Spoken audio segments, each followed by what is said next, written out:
Hello guys, कैसे हैं आप लोग। आज से अच्छे होंगे, आप लोगों की पढ़ाई अच्छी चली होगी।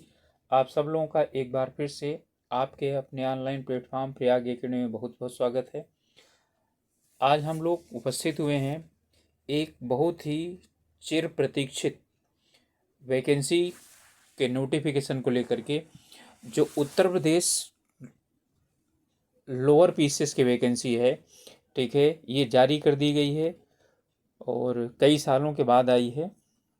तो इसके लिए है, इसे यूपी ट्रिपल एससी ले रहा है, सम्मिलित और अधीनस्थ सेवा स्नातक स्तरीय मुख्य परीक्षा। ठीक है, ये आज जारी किया गया है 30 तारीख को। और आवेदन शुरुआत होगा, ध्यान रखिएगा, 29 मई से शुरुआत होगा, यानी कि लगभग 2 महीने के बाद तो वैकेंसी निकाल दी जाती है। पहले से जानकारी रहती है और फिर ये अपना लिंक एक्टिवेट करते हैं जिस दिन से। तो फॉर्म भरने का जो लिंक एक्टिवेट होगा 29/5 से होगा और अंतिम तिथि है 18/6 यानी 18 जून। 29 मई से लेकर के 18 जून तक फॉर्म भरे जा सकते हैं। और डिटेल हम लोग लें, इससे पहले आप लोगों से रिक्वेस्ट है कि आप लोग चैनल में नए हैं या अभी तक चैनल को सब्सक्राइब नहीं किए हैं तो प्लीज़ ज़रूर सब्सक्राइब कीजिएगा। ओके, तो इसमें पूरा दिया हुआ है कि जो है ये हमारा अवर अधीनस्थ सेवा जो है यानी स्नातक स्तरीय परीक्षा है 2025 8 जो है ना, इसमें पेट से संबंधित है। ठीक है, और इसमें कुल 2285 पद हैं। यानी कि वैकेंसी बहुत बड़ी वैकेंसी है और ऐसा ही आशा थी कि आ जाए तो ज़्यादा अच्छा है। पिछले बार जो वैकेंसी आई थी उसमें बहुत ही थोड़े थोड़े पद थे, उनके लिए अलग अलग योग्यताएं निर्धारित की गई थी और मेरिट भी अलग अलग बनाई गई थी, जिसके कारण बहुत से बच्चे छट गए थे। बहुत कम वैकेंसी थी। तो इसमें जो है वैकेंसी काफ़ी ज़्यादा है, 2285 वैकेंसी हैं। ओके, तो चलिए अब आगे डिटेल हम लोग देखते हैं। ऑनलाइन इसके लिए क्या किया जाएगा, फॉर्म जो है वो ऑनलाइन ही आवेदन किया जाएगा, किसी और मेथड से जो है स्वीकार नहीं किया जाएगा। और जितने भी यानी कि योग्यताएं वगैरह हैं वो सभी चीज़ें 18/6 तक क्या होनी चाहिए, ठीक है, वो प्राप्त हो जानी, यानी 18/6 तक वाली क्या होंगी, मानी जाएंगी। ओके, चलिए EWS के लिए दिया गया है कि इसमें 1/4/2026 से 18/6/2026 तक के मध्य का EWS का प्रमाण पत्र होना चाहिए, जो कि 26 यानी 2025-26 की आय पर आधारित होना चाहिए। ओके, तो इसमें EWS के लिए दिया गया है कि कब से कब तक का होना चाहिए, किस तारीख से किस तारीख के बीच में होना चाहिए। आवेदन पत्र जो है वो ऑनलाइन भरा जाएगा। उसके बाद जो भी विवरण मांगे जाएंगे उन्हें जो है ना विवरण देना पड़ेगा। उसके बाद ऑनलाइन फीस जमा होगी और जो ऑनलाइन फीस जमा होगी उसके लिए जब जमा हो जाएगी फिर आप अपना जो फॉर्म है उसे डाउनलोड कर सकते हैं। और जो फीस जमा होगी वो हर एक चाहे वो रिजर्वेशन कैटेगरी हो चाहे जो भी हो, ये 25 रुपये फॉर्म जमा होगा। ठीक है, और 25 रुपये फॉर्म जमा होने पर यानी कि यह है क्या, ये ऑनलाइन प्रोसेसिंग शुल्क है। सिर्फ अभी ऑनलाइन प्रोसेसिंग शुल्क लिया जाता है और फिर इसके बाद जब ये यानी कि इसका एग्ज़ाम की डेट आ जाएगी और जब जो है इसके लिए निर्धारित कर दिया जाएगा, छटनी कर दी जाएगी, मेरिट आ जाएगी, तो जिन्हें क्वालिफाई किया गया और होगा यानी जिन्हें जो है इसका परीक्षा देने के लिए जिनको स्वीकार किया गया होगा, मेरिट में आ चुके होंगे, उन्हें अलग से फीस जमा करनी पड़ेगी, 200 रुपये होती है वो। ओके, तो इसमें शॉर्ट लिस्टेड जिसे बोला जाता है। क्लियर हो गया। संशोधन यदि करना है तो संशोधन करने के लिए, ठीक है, इसमें सिर्फ पत्राचार का पता और EWS या जो आरक्षण संबंधी जो वो हैं उनको, और आवेदन जो के लिए अनिवार्य या अधिमानी जो अर्हता है वो क्या होगा, उसके लिए यानी परिवर्तन किया जा सकता है। वैवाहिक स्थिति, सिर्फ इन चार के अलावा कोई भी, ठीक है, वो यानी इसमें चेंजिंग नहीं की जा सकती है। ओके, क्लियर हुआ। तो अब इसके बाद इसमें पदों का जो विवरण दिया गया है वो अब देख लेते हैं कौन कौन से पद हैं और कहाँ पर कुल कितने पद हैं। ओके, तो चलिए, निदेशालय कोषागार उत्तर प्रदेश, ठीक है, इसमें जो है ना सहायक कोषागार लेखाकार, ठीक है, ये लेवल 5 की वैकेंसी है, 29,200 से लेकर के और 92,300 तक की है।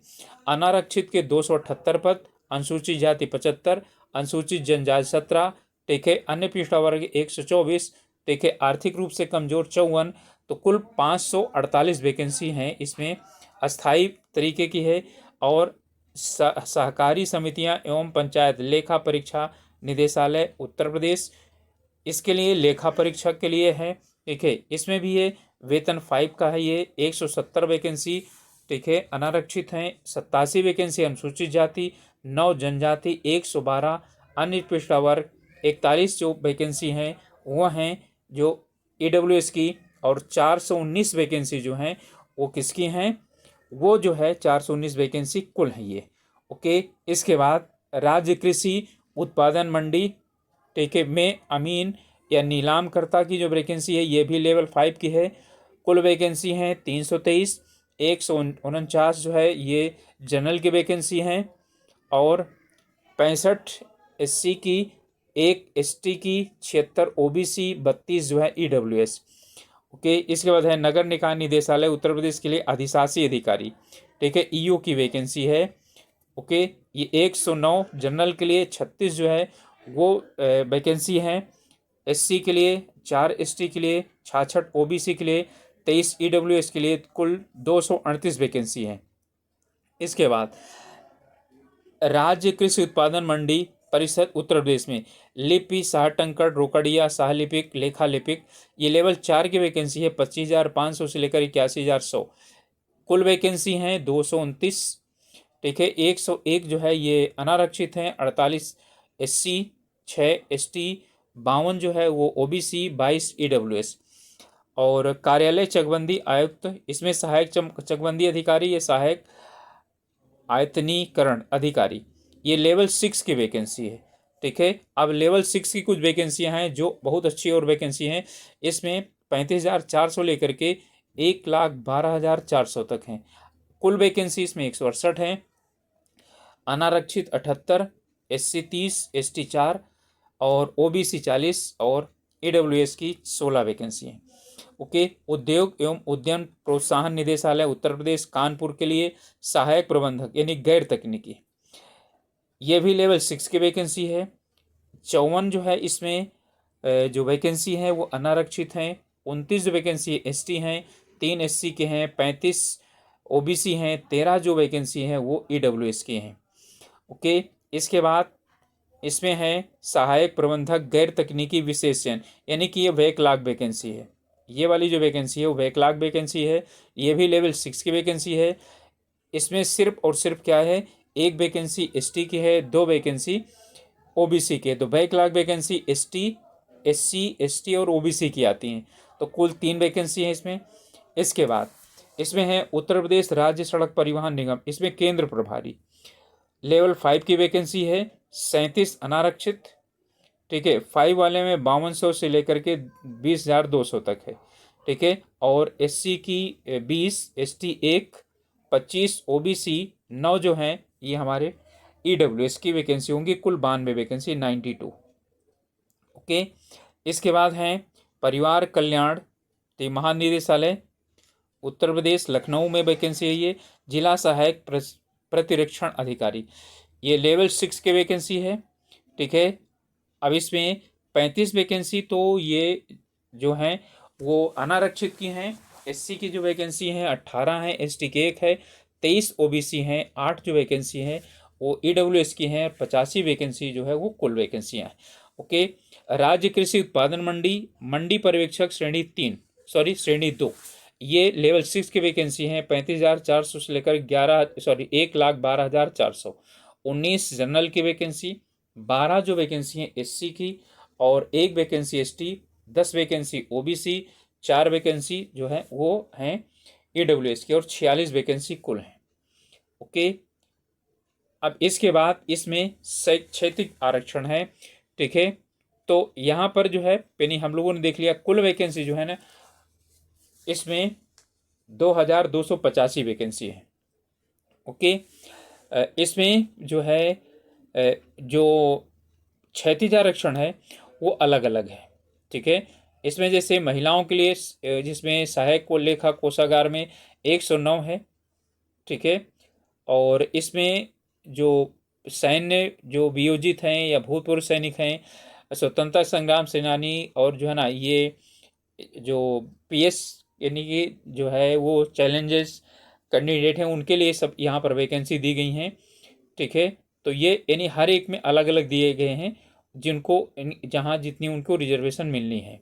ओके, चलिए इसके बाद जो है ना आरक्षण सिर्फ और सिर्फ उनको मिलेगा जो उत्तर प्रदेश के होंगे, जो है ना स्थायी निवासी होंगे।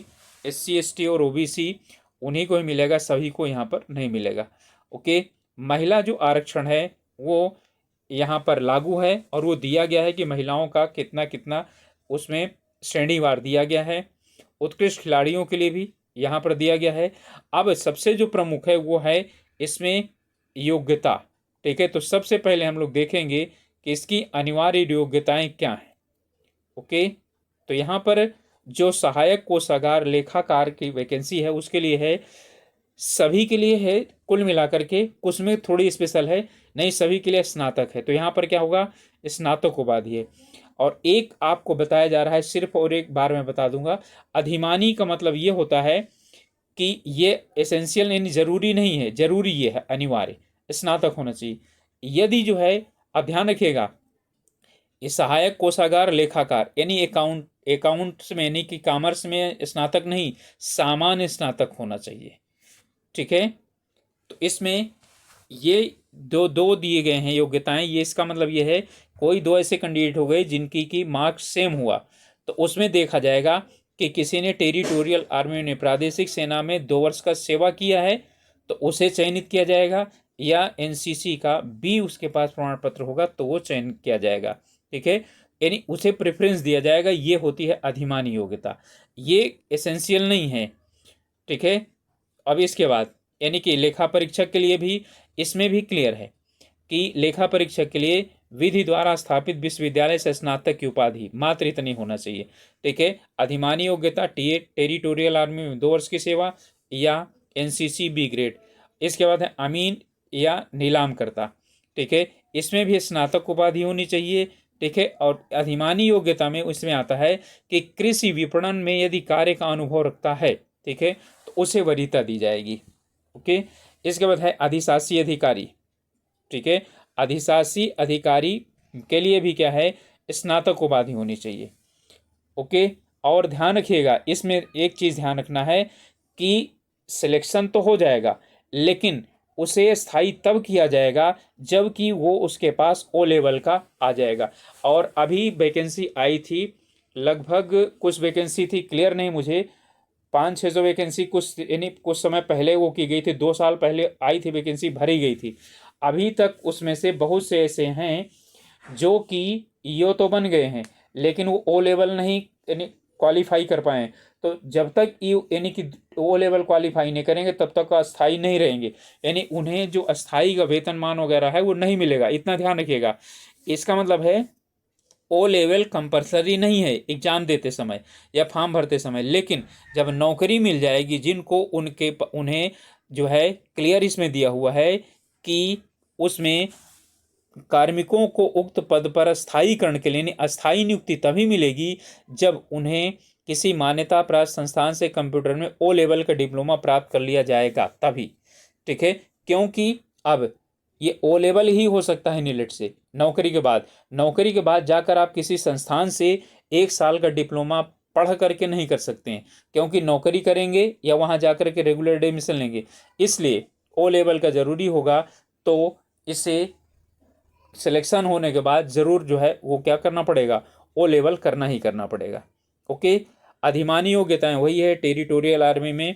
ठीक है, कितना 2 साल का अनुभव या एनसीसी बी जो है ग्रेड का वो। लिपिक सह टंकर रोकड़िया और सहलिपिक लेखालिक, इसे भी क्या है मान्यता प्राप्त, देखिए विश्वविद्यालय से स्नातक की उपाधि होनी चाहिए। इसके बाद और इसमें कह रहा है ये मंडी परिषद का है, ठीक है। इसमें अधिमानी योग्यता, यहाँ पर ऐसा कुछ नहीं दिया है। जब ये लिपिक सह टंकक, तो यहाँ पर टाइपिंग नहीं मांग रहा है कि उसे क्या होना चाहिए, टाइपिंग भी आनी चाहिए। यहाँ जो है ना दिया गया है अधिमानी योग्यता, लेकिन आहारता में सिर्फ और सिर्फ दिया गया है कि किसी भी विश्वविद्यालय से स्नातक उपाधि होनी चाहिए उसके पास। ओके। कार्यालय चकबंदी आयुक्त उत्तर प्रदेश, सहायक चकबंदी अधिकारी, सहायक आयतीकरण अधिकारी, इसके लिए भी है स्नातक की उपाधि होनी चाहिए।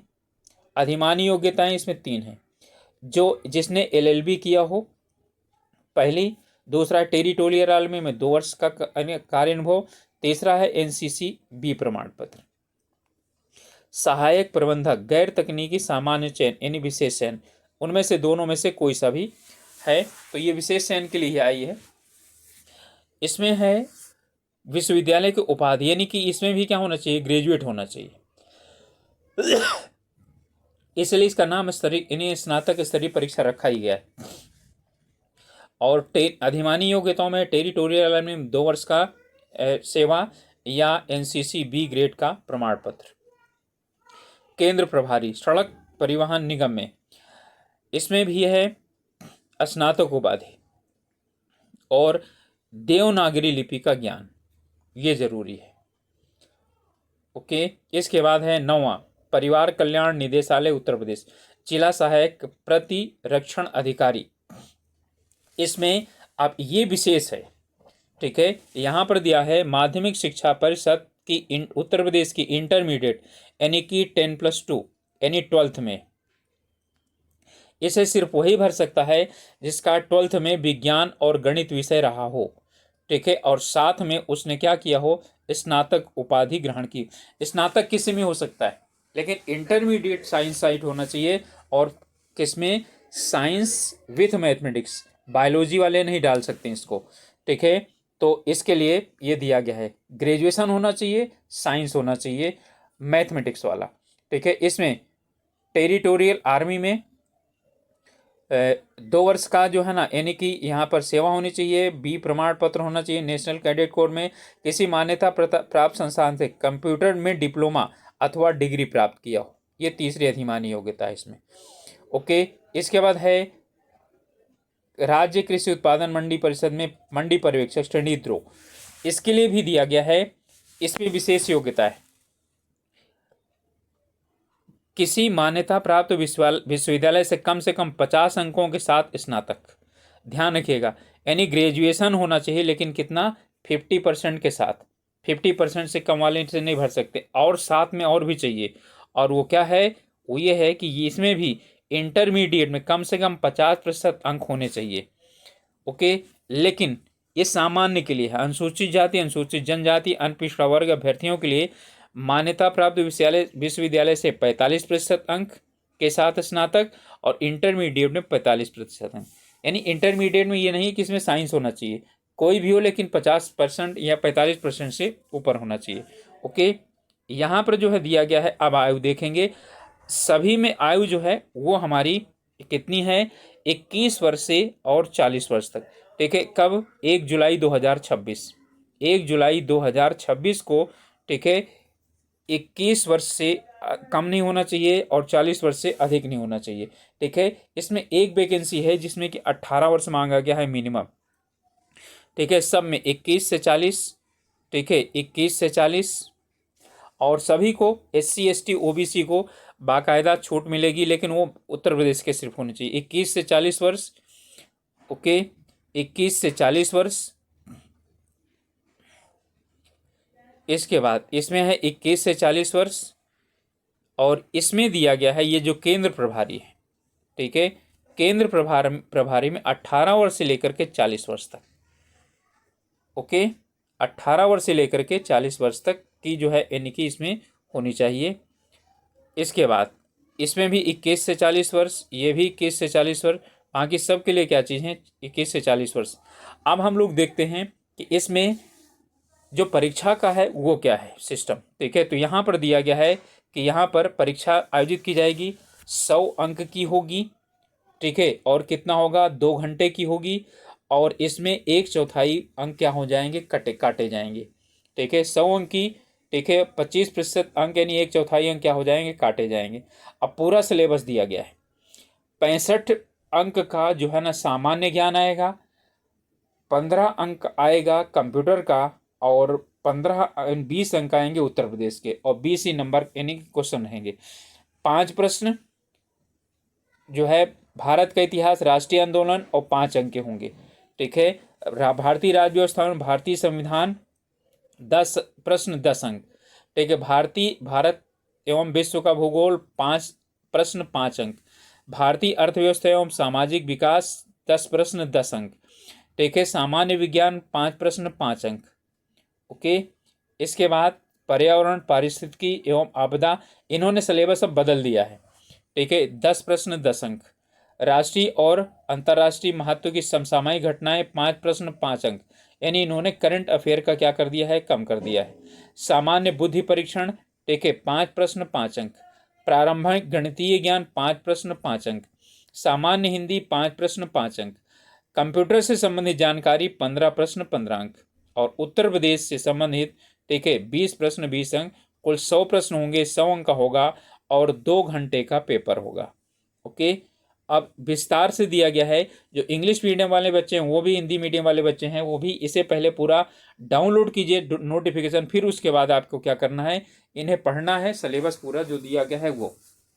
ओके, तो यहाँ पर भारतीय इतिहास में क्या क्या पढ़ना है, ठीक है, राज्य व्यवस्था में क्या क्या पढ़ना है, और भारत एवं विश्व के भूगोल में क्या पढ़ना है, भारतीय अर्थव्यवस्था सामाजिक विकास में क्या पढ़ना है, ठीक है, सामान्य विज्ञान में आपको क्या क्या पढ़ना है, पर्यावरण पारिस्थितिकी में क्या पढ़ना है, राष्ट्रीय और अंतर्राष्ट्रीय महत्व की घटनाओं में आपको पढ़ना है, दोनों में हाल की घटनाक्रमों का ज्ञान।